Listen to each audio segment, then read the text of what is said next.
sommaire de cette édition, 750 francs CFA, c'est le prix Borchon du kilogramme de cacao pour la campagne 2013-2014 contre 725 francs pour la campagne précédente. Ce prix a été revu à la hausse en Conseil des ministres ce mercredi. La deuxième session de l'Assemblée nationale s'est ouverte cet après-midi. L'examen de la loi des finances pour l'adoption du budget 2014 est le point principal à l'ordre du jour.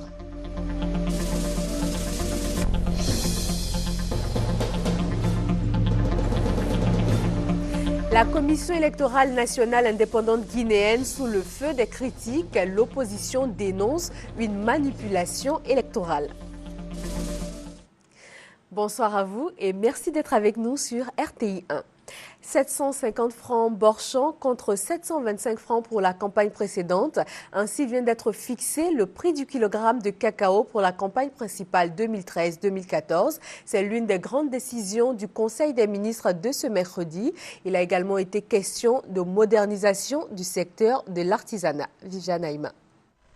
La dynamique de relance de l'économie nationale va s'étendre au secteur de l'artisanat, considéré comme un secteur informel. Le Conseil des ministres de ce mercredi 2 octobre, sous la présidence du chef de l'État, le président Alassane Ouattara, a décidé de doter ce secteur d'activité d'un code qui va lui permettre de bénéficier de financement, d'une protection sociale, du renforcement des capacités de ses travailleurs et de soutien à la commercialisation de ses produits. Le monde agricole ne demeure pas en reste. Le Conseil des ministres vient de créer une structure de régulation pour la gestion des secteurs de l'anacarde et du coton, ce qui va garantir un revenu stable aux paysans des régions centre et nord du pays. C'est un engagement fort, important qui a été pris par le chef de l'État au moment du Conseil des ministres de Korogo. Il s'agissait de donner un espoir aux paysans de cette région-là, qui commençaient malheureusement à désespérer parce que l'anacarde et le coton, qui sont les cultures essentielles dans ces régions-là, avaient des difficultés de commercialisation. Donc c'est une structure de régulation des secteurs du coton et de l'anacarde à l'image de ce qui se fait dans le café et le cacao et qui aujourd'hui a démontré son efficacité. Concernant les paysans en zone forestière, le Conseil des ministres vient de fixer à 750 francs le kilogramme, soit une hausse de 15 à 25 francs, le prix Borchon du cacao pour la campagne 2013-2014 qui a commencé ce mercredi 2 octobre. Pour ce qui concerne la campagne 2013-2014, le prix retenu après discussion et arbitrage du chef de l'État, qui a retenu l'hypothèse la plus haute, parce que c'est celle-là qui apporte le plus de revenus aux paysans, ce prix a été fixé à 750 francs, donc le kilo Borchon. 750 francs, c'est 25 francs de plus que l'an dernier. Donc 750 francs le kilo de cacao Borchon. Le prix garanti. Nous insistons sur l'aspect garanti. Il ne s'agit pas d'un prix indicatif, il ne s'agit pas d'un prix à discuter, il s'agit d'un prix qui est assuré et qui est payé entre les mains du paysan. La décision a été prise. Le gouvernement va procéder dans les prochains jours à un vaste mouvement de nomination de 140 secrétaires généraux de préfecture et de 340 sous-préfets. Et puis, concernant tous les Ivoiriens qui ne disposent pas encore de pièces d'identité, l'ONI, l'Office national d'identification, va redémarrer l'identification des citoyens au plus tard, fin 2013, début 2014. Et puis, même si elle ne figurait pas à l'ordre du jour du Conseil, la question de la poursuite ou de l'arrêt du Tour cycliste de Côte d'Ivoire ne pouvait être éludée. La réponse du gouvernement est claire, la compétition va se poursuivre. Rien ne justifie en tout cas à la date d'aujourd'hui. Peut-être que les propos que vous avez relayés sont des propos d'hier, mais nous pouvons assurer que ce qui manquait a été transmis hier et qu'à la date d'aujourd'hui, 2 octobre, rien ne permet de justifier l'arrêt de cette compétition. Donc elle se poursuit, pour nous, elle se poursuit normalement. Voilà qui est clair, le 20e tour cycliste de Côte d'Ivoire a repris, le problème est réglé, les moyens financiers sont maintenant disponibles. Sébastien Wognet. Le Tour de Côte d'Ivoire, Tour de la réconciliation, ne s'arrêtera pas comme annoncé hier pour des raisons de moyens. En effet, des incompréhensions de communication ont poussé le président de la Fédération ivoirienne de cyclisme, Alla Kwame, a annoncé l'arrêt brusque du Tour de Côte d'Ivoire. Aujourd'hui, tout est rentré dans l'ordre. Le ministre des Sports, Alain Lobognon, à travers l'État de Côte d'Ivoire, a réagi positivement aux inquiétudes liées au Tour de Côte d'Ivoire, Tour de la réconciliation. Confirmation du président Alla Kwame. Je suis heureux de vous dire aujourd'hui que la situation s'est décantée, dans la mesure où très tôt ce matin, Monsieur le ministre des Sports m'a appelé pour me dire que les fonds seraient disponibles, sont à notre disposition pour nous permettre de poursuivre notre activité. Nous avons avec nous ici des étrangers qui sillonnent la Côte d'Ivoire avec nous. Nous faisons le tour de la réconciliation. Ce n'est pas normal que ce tour s'arrête en chemin. Ce jeudi 3 octobre 2013, le Tour de Côte d'Ivoire, Tour de la réconciliation, sera à sa 6e étape. Bouaké Sakassou, course contre la montre individuelle.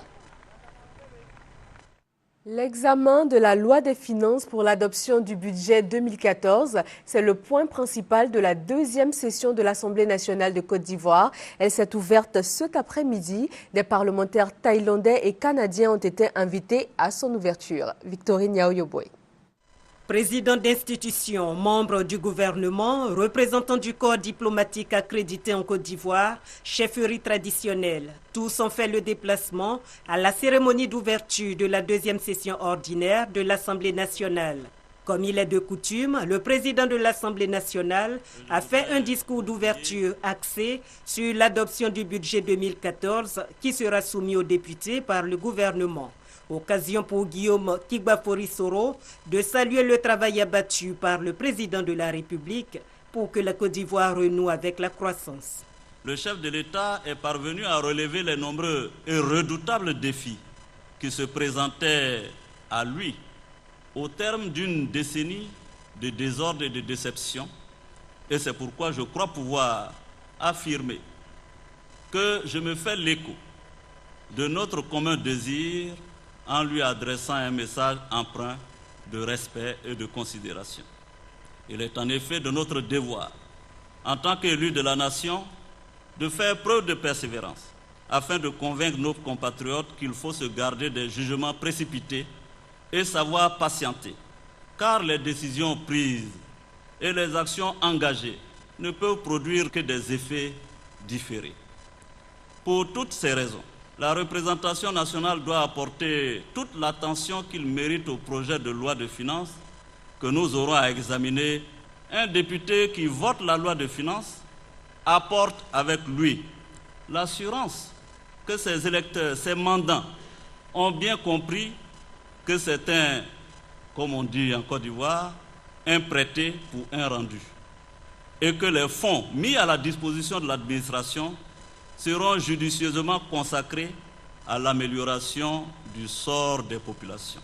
Pour le président de l'Assemblée nationale, c'est dans l'union que les Ivoiriens peuvent reconstruire la Côte d'Ivoire. C'est pourquoi Guillaume Soro se félicite de l'implication de la chefferie traditionnelle dans la réconciliation nationale. Il a annoncé sa visite prochaine dans les régions de Lamé et de l'Agné-Bitiassa pour exhorter les populations à la réconciliation et à la paix. Guillaume Soro juge également nécessaire l'ouverture de la Côte d'Ivoire sur le monde. L'invitation de parlementaires thaïlandais et canadiens à l'ouverture de cette 2e session le montre bien. La visite en Côte d'Ivoire du groupe d'amitié parlementaire Thaïlande-Côte d'Ivoire est pour l'objectif principal de nouer davantage le lien d'amitié entre les deux pays et les deux peuples. Je voudrais saisir cette occasion qui m'est offerte pour remercier Monsieur le Président de l'Assemblée nationale de Côte d'Ivoire pour avoir donné une suite favorable à l'invitation du Président de l'Assemblée nationale de Thaïlande. Au nom de la délégation canadienne de l'Association parlementaire Canada-Afrique, nous tenons à vous remercier sincèrement de l'opportunité que vous avez offert aujourd'hui de parler à cette auguste assemblée. Nous savons que les entretiens et les échanges que nous vivrons au cours des prochains jours, lors de nos visites, nous seront, à nous, parlementaires canadiens, très avantageux. Nous espérons qu'ils le seront pour vous également, dans la poursuite de vos efforts, afin que la population ivoirienne puisse avancer vers la prospérité dans un environnement sain et paisible. L'ouverture de la deuxième session ordinaire pour l'année 2013 a été également l'occasion pour le président de l'Assemblée nationale de faire le bilan des sessions précédentes. 413 milliards de nos francs d'ici à décembre 2013. C'est le montant que la France s'engage à décaisser pour financer des projets de développement en Côte d'Ivoire. Cela s'inscrit dans le premier contrat de désendettement et de développement entre les deux pays, conclu après l'atteinte de l'initiative Pays pauvres très endettés par la Côte d'Ivoire. Léon Pro. Agriculture, bâtiments, travaux publics, mines et énergie, transport, technologie de l'information et de la communication, finances, tourisme. Des secteurs prioritaires identifiés d'un commun accord par la France et la Côte d'Ivoire pour la réalisation de projets de développement et de lutte contre la pauvreté depuis 2012. La France se dit désormais prête à décaisser les 413 milliards de francs CFA, montant prévu à cet effet par le contrat de désendettement et de développement C2D. L'un des chiffres qu'il faut retenir, c'est que 85% du montant total de ce premier C2D de 413 milliards seront donc engagés à la fin de l'année 2013. Alors après, ça va être décaissé au rythme des différents programmes. Si c'est une route, l'appel d'offres, l'entreprise reçoit l'avance, c'est démarré. Mais ça peut aussi être très rapide, l'achat de médicaments pour la pharmacie centrale. Ça peut être aussi très rapide, l'achat de livres. Voilà. Donc maintenant, nous sommes dans la phase où le C2D devient actif avec les premiers résultats sur le terrain qui seront observables assez vite. Cette décision à honorer ses engagements est prise par la France pour encourager les efforts de la Côte d'Ivoire dans la mise en œuvre du C2D. Ces efforts portent sur les actes déjà posés par le gouvernement ivoirien, malgré le décaissement par la France de seulement 19 milliards de francs CFA. Nous sommes dans la première phase d'instruction des projets d'infrastructure, développement urbain, agriculture ou assainissement. L'infrastructure et l'agriculture sont passées au conseil d'administration de l'AFD le 19 septembre 2013 avec une signature des conventions de financement prévues en novembre 2013. La signature donc des conventions du 20 septembre 2013 est une étape importante pour le démarrage effectif des travaux sur toute l'étendue du territoire national. À cet effet, nous embrassons une période correspondant à la concrétisation des acquis du CDD. Le CDD, ou contrat de désendettement et de développement, est une plateforme de coopération franco-ivoirienne mise en place après l'atteinte par la Côte d'Ivoire du point d'achèvement de l'initiative PPTE. À travers ce contrat, la Côte d'Ivoire reçoit en retour du remboursement de la dette française le montant remboursé pour le financement de projets de développement. La Côte d'Ivoire est ouverte aux affaires et aux investissements. C'est en substance le message du Premier ministre aux hommes d'affaires canadiens qui n'ont pas manqué de manifester leur désir d'investir dans le pays. Hugues Webley. À ses différents interlocuteurs des milieux d'affaires canadiens, le Premier ministre Daniel Kablan-Duncan a surtout montré que le climat actuel des affaires en Côte d'Ivoire leur est favorable. L'énergie, les mines, l'informatique, l'agriculture, l'aviation et les marchés internationaux sont quelques-uns des sujets évoqués avec les milieux d'affaires canadiens, satisfaits des informations reçues du Premier ministre ivoirien. Avec un 10% possible d'énergie renouvelable, donc ça fait quand même un potentiel intéressant. Donc la Côte d'Ivoire fait partie des pays que l'on regarde de façon très sérieuse. Le Premier ministre nous a parlé des secteurs que nous voulions entendre et il est clair que la Côte d'Ivoire aujourd'hui est probablement la première destination au monde qui intéresse les Canadiens. Comment faciliter le déplacement en Côte d'Ivoire des hommes d'affaires canadiens en général et québécois en particulier? Le sujet a été abordé avec les représentants du secteur de l'aviation canadienne. J'ai indiqué qu'Air Canada est présentement en phase de croissance du côté international et que, naturellement, il peut y avoir du potentiel pour une liaison entre Montréal et Abidjan. et puis que nous avons fait la promesse que nous allons regarder plus en détail, rester en contact avec les représentants de votre pays et développer le plan d'affaires s'il y a possibilité, déterminer potentiellement s'il y aurait un potentiel de liaison. On croit que Abidjan peut se développer en tant que hub de l'aviation civile dans la région et nous on est prêts à aider à contribuer au développement du secteur aérien et des compagnies aériennes en Côte d'Ivoire.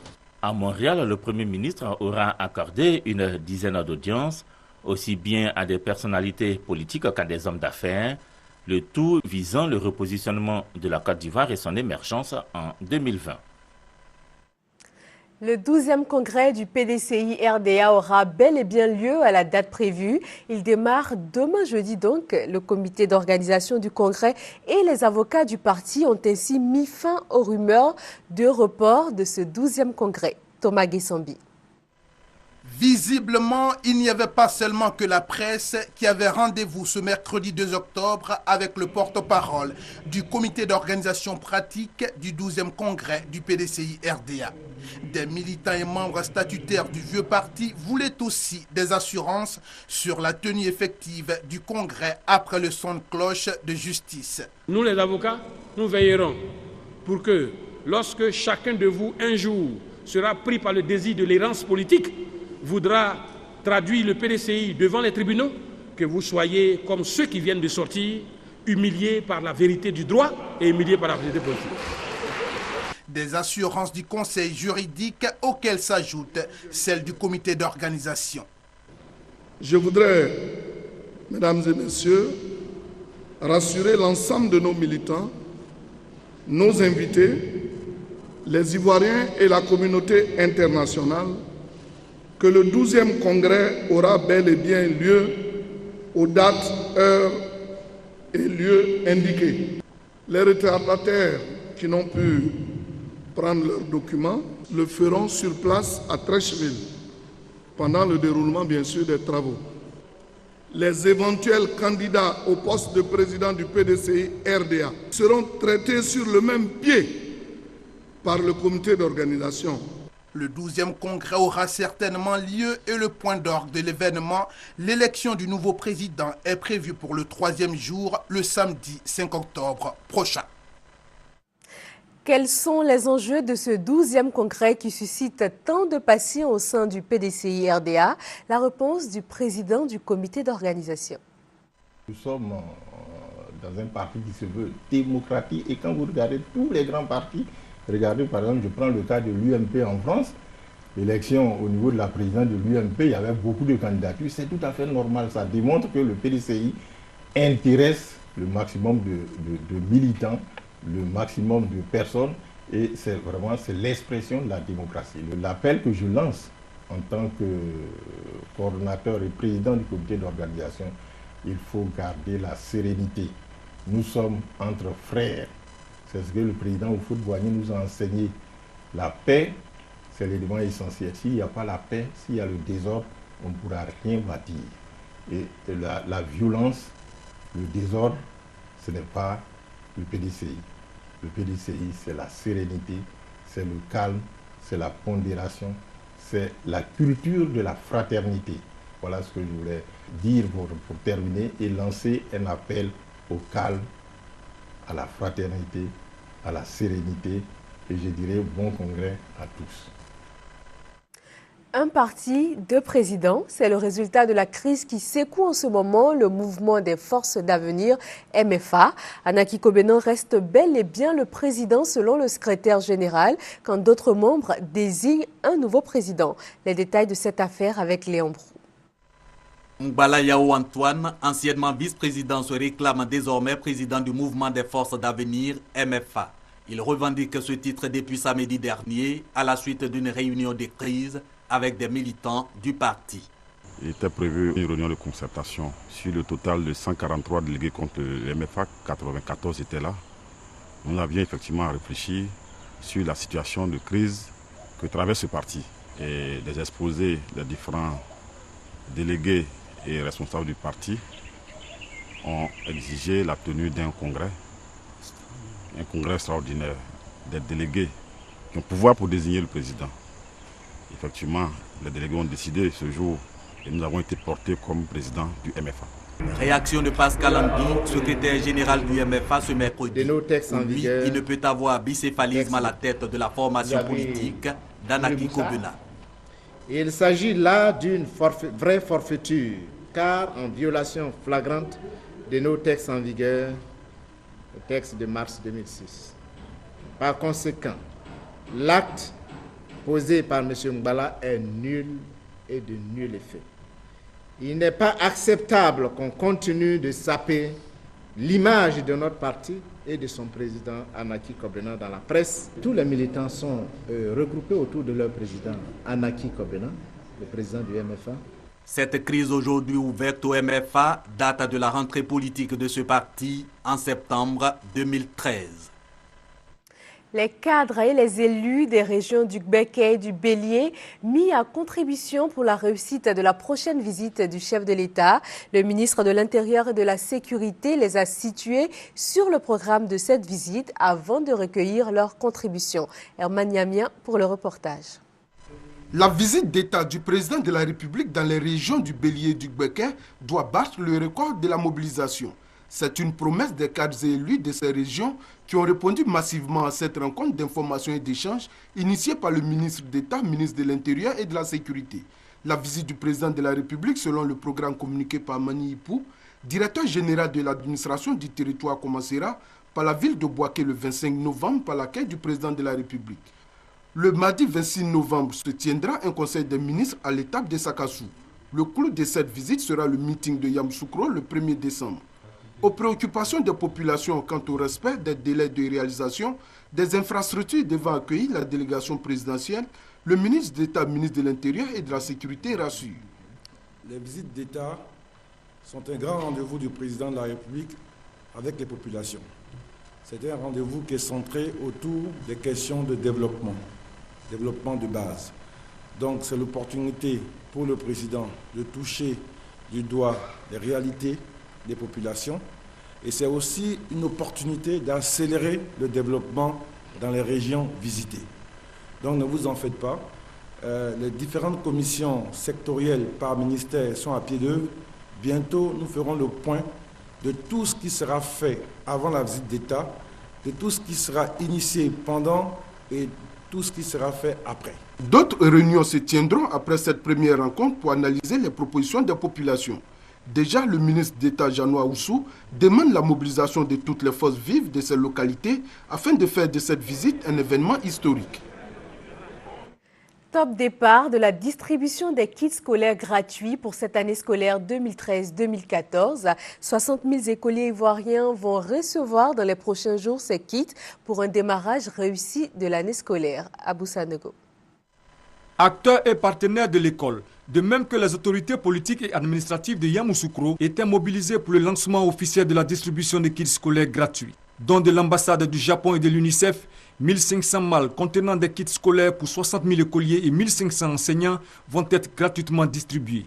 Les circonscriptions de l'enseignement primaire de Bouna, Nassien, Diokwe, Giglo, Bangolo, Benouni, Maple et Guézon sont les principaux bénéficiaires de ces dons de fournitures scolaires. Les partenaires de l'école ivoirienne ont toujours répondu présent pour aider l'école à aller de l'avant. Un engagement salué par tous. Au moment où l'école ivoirienne ouvre ses portes, après plus de 2 mois de vacances, je voudrais me réjouir de la remobilisation des acteurs et partenaires dont l'implication effective constitue en soi le gage de la réussite et du succès que les Ivoiriens appellent de leur vœu. Pour son excellence Inoue Susumu, le Japon continuera à soutenir la Côte d'Ivoire pour l'aider à relever le défi de la scolarisation à 100% d'ici l'horizon 2015. Au nom de l'UNICEF, Mme Christina Debrun, en sa qualité de représentante résidente, a rassuré la ministre Kandia Kamisoko Kamara quant à l'appui continuel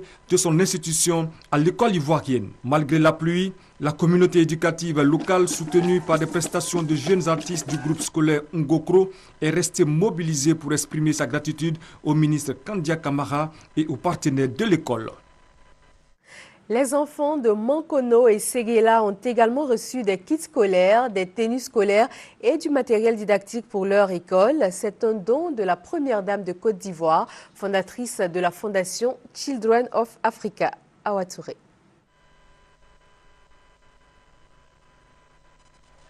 À Mankono, la fondation Children of Africa a offert 650 cartables, 650 tenues scolaires, des paires de chaussures, du matériel didactique et sportif pour les écoliers démunis de Mankono commune et du village de Tomono, situé à quelques kilomètres. Des brouettes et des râteaux pour maintenir l'environnement propre. L'école maternelle Ladji Karamoko a également reçu un lot d'équipements. Les cantines scolaires ont reçu un important don de vivres composé essentiellement de riz, de pâtes alimentaires et d'huile. Pour le premier adjoint au maire de Mankono, Mme Dosso Namizata, qui a exprimé la gratitude des populations à Mme Dominique Ouattara, offrir une école c'est bien, mais donner les moyens d'y aller est encore mieux. La directrice Côte d'Ivoire de Children of Africa, Mme Nadine Sangaré, a pour sa part invité les tout-petits à redoubler d'efforts pour obtenir de bons résultats afin de devenir des hommes et des femmes qui comptent. Votre sœur, Mme Dominique Ouattara, présidente fondatrice de Children of Africa, me charge de vous transmettre ces chaleureuses salutations et d'embrasser bien fort tous ces enfants de Mankono.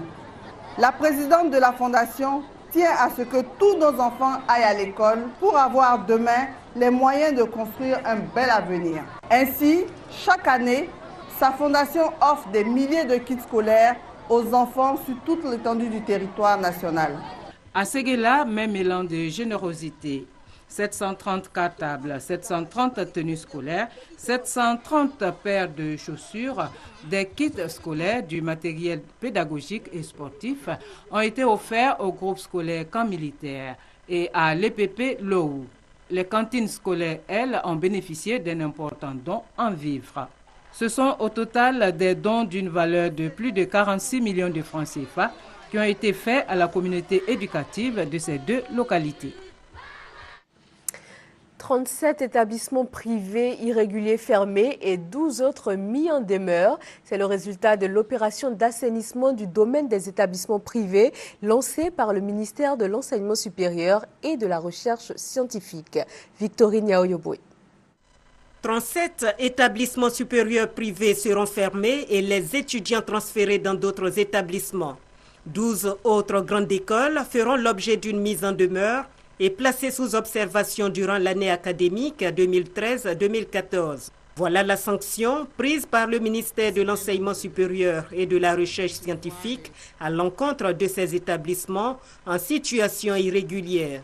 Quant aux établissements qui feront l'objet d'une mise en demeure, en même temps qu'ils sont mis en observation, ils pourront être fermés à tout moment en cas de persistance des irrégularités qui affectent leur fonctionnement. De même, il est décidé de supprimer purement et simplement les prises en charge dites sociales attribuées aux étudiants n'ayant pas vocation à bénéficier de la prise en charge de leurs frais d'écolage par l'État, aux étudiants ayant perdu le bénéfice de ladite prise en charge, ainsi qu'à ceux des cycles post-BTS. Selon les explications du directeur général de l'enseignement supérieur, seuls les bacheliers de l'année académique en cours ont droit aux prises en charge de l'État. Toutes ces décisions, au dit de professeur Ado Ikrou, visent un seul objectif: assainir le milieu de l'enseignement supérieur privé tout en offrant aux populations des formations adaptées au marché de l'emploi. La Direction générale de l'enseignement supérieur invite ses propres services à respecter ces consignes au risque d'être relevés de leurs fonctions. La Commission électorale nationale indépendante guinéenne sous le feu des critiques après les législatives du samedi dernier. Les premiers résultats ont été publiés. L'opposition dénonce une manipulation électorale.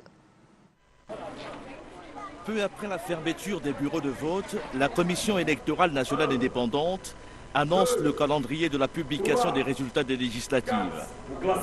Un calendrier conforme à l'article 163 du Code électoral guinéen. Les premiers résultats provisoires commenceront à tomber le lundi, il n'y a pas de problème.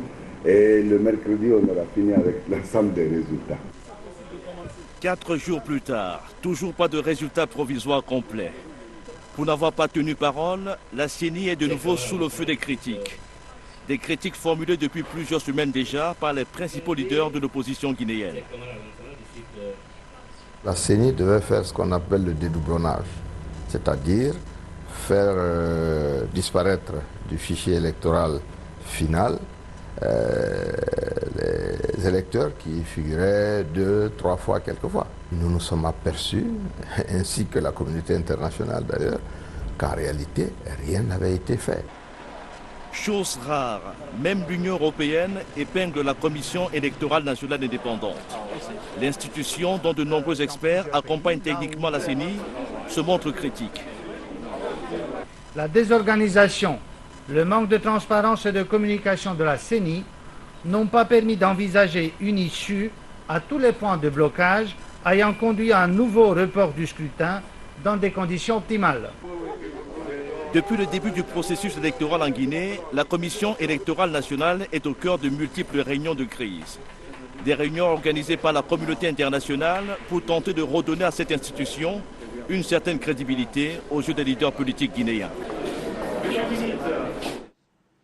Rappelons pour terminer que le prix du cacao a été fixé à 750 francs bord champ pour la campagne principale 2013-2014. Une décision du Conseil des ministres de ce mercredi. La modernisation du secteur de l'artisanat et la création d'un conseil de régulation et de suivi de la filière coton Anarcade ont également été évoqués. Et c'est la fin de ce 23h. Je vous retrouve demain pour d'autres informations sur RTI 1. Bonsoir.